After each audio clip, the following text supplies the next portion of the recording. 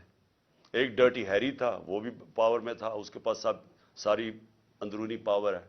دوسری طرف رانا ثناء اللہ اور شہباز شریف. اب جب مجھے پتا تھا کہ یہ ساری جو پلاننگ ہو رہی ہے، کیوں اس کے بعد ہمیں تو پوری خبریں آ رہی تھیں اور اندر سے خبریں آ رہی تھیں کہ یہ ہونے والا ہے.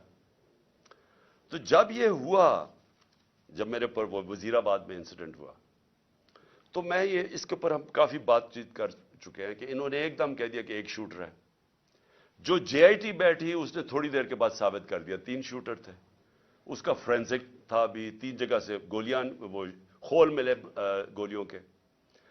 اور وہ جو سارا بیانیہ تھا کہ ایک شوٹر نے اور دینی انتصاب پسند نے کیا، وہ سارا ختم ہو گیا.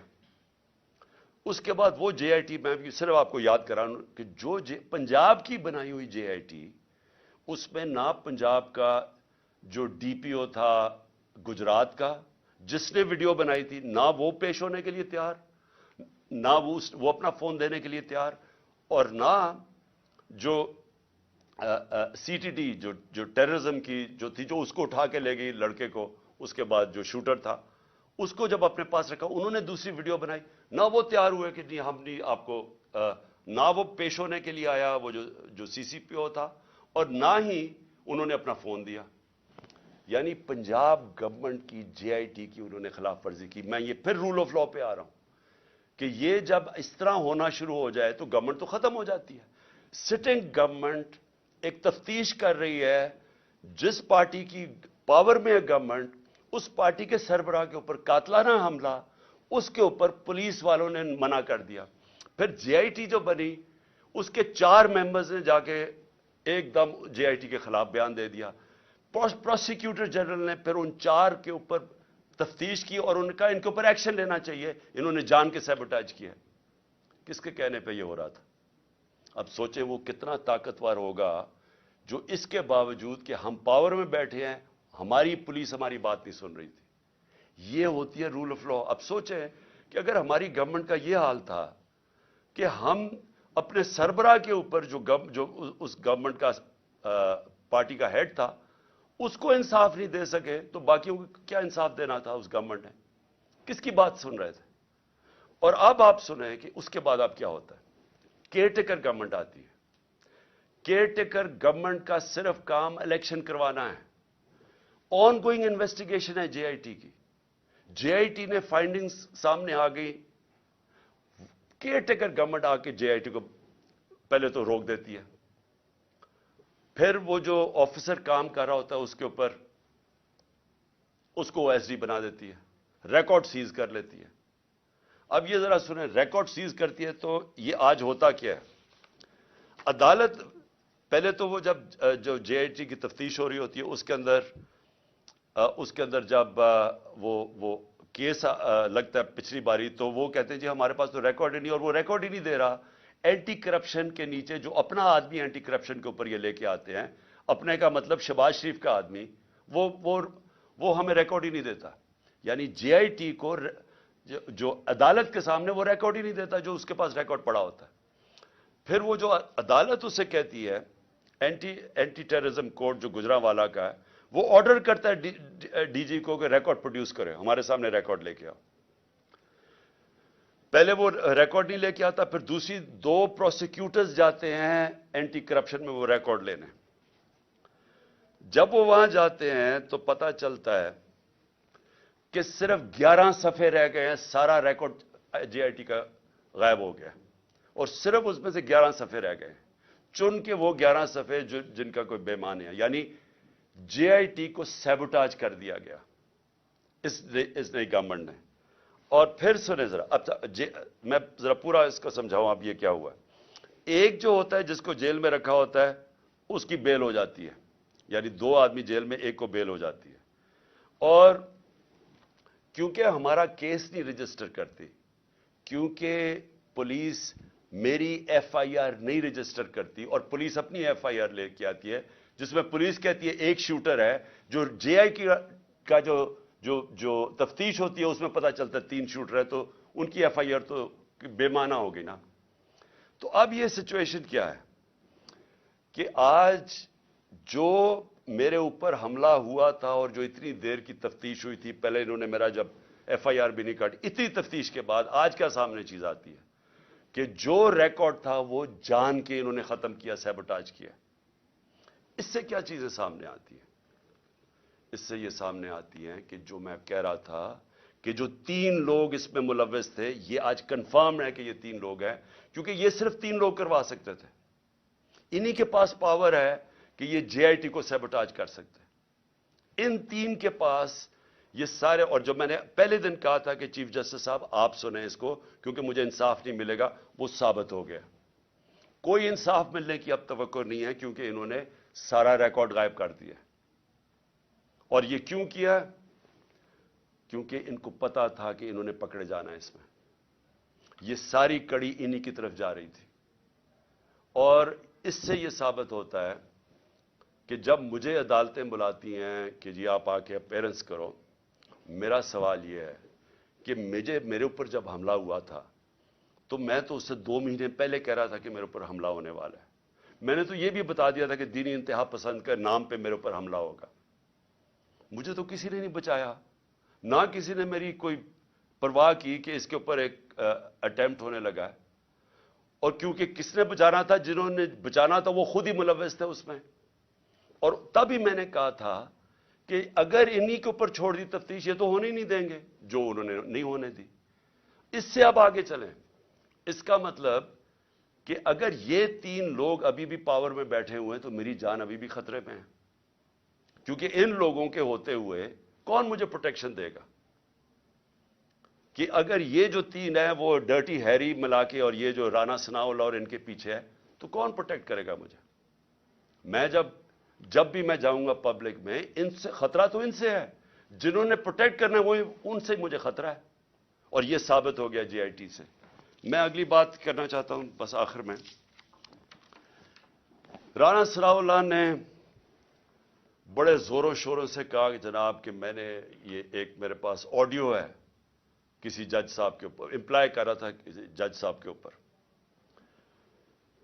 1996 میں جب بے نظیر کی حکومت گرائی گئی تو وہ ذرا ججمنٹ دیکھ لیں جس میں فاروق لغاری نے جب جو گورنمنٹ گرائی, تو اس کے اندر ایک سب سے بڑی وجہ کیا تھی کہ بے نظیر گورنمنٹ کو انہوں نے کہا کہ یہ فون ٹیپنگ کرتے ہیں, لوگوں کے فون ٹیپ کرتے ہیں. جو صدر نکسن امریکن پریزیڈنٹ, جو بڑا تکڑا پریزیڈنٹ تھا, اس کی گورنمنٹ گری کیونکہ اس کے اوپر یہ ثابت ہو گیا کہ یہ مخالفین کے ٹیلی فون کو ٹیپ کرتا ہے, اس لیے اس کو جانا پڑا. تو یہ تو خود ہی انٹیریئر منسٹر نے کہہ دیا ہے کہ ہمارے پاس ہم فون ٹیپ کرتے ہیں. اس کے اوپر ان کی گورنمنٹ جانی چاہیے. میں یہ سمجھتا ہوں کہ یہ جو طریقہ کار اس مافیا کا ہے, کیونکہ یہ پولیٹیشنز نہیں ہیں, مافیاز یہ چیزیں کرتے ہیں انصاف سے بچنے کے لیے, بلیک میل کرنے کے لیے. میرے اوپر بھی کہا جی میری ٹیپیں میں نے رکھی ہوئی ہیں.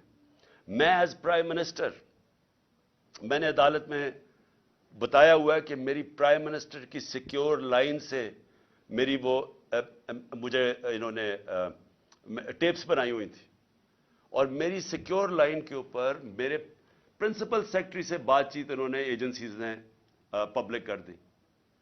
تو اگر اس کے اوپر ایکشن نہیں لیا جائے گا, یعنی میں اب اپنی عدلیہ سے کہنا چاہتا ہوں کہ یہ تو ملک کو بالکل ہی, یعنی آپ پہلے تو یہ جو عدلیہ فیصلہ کرتی ہے اس پہ نہیں چلتے.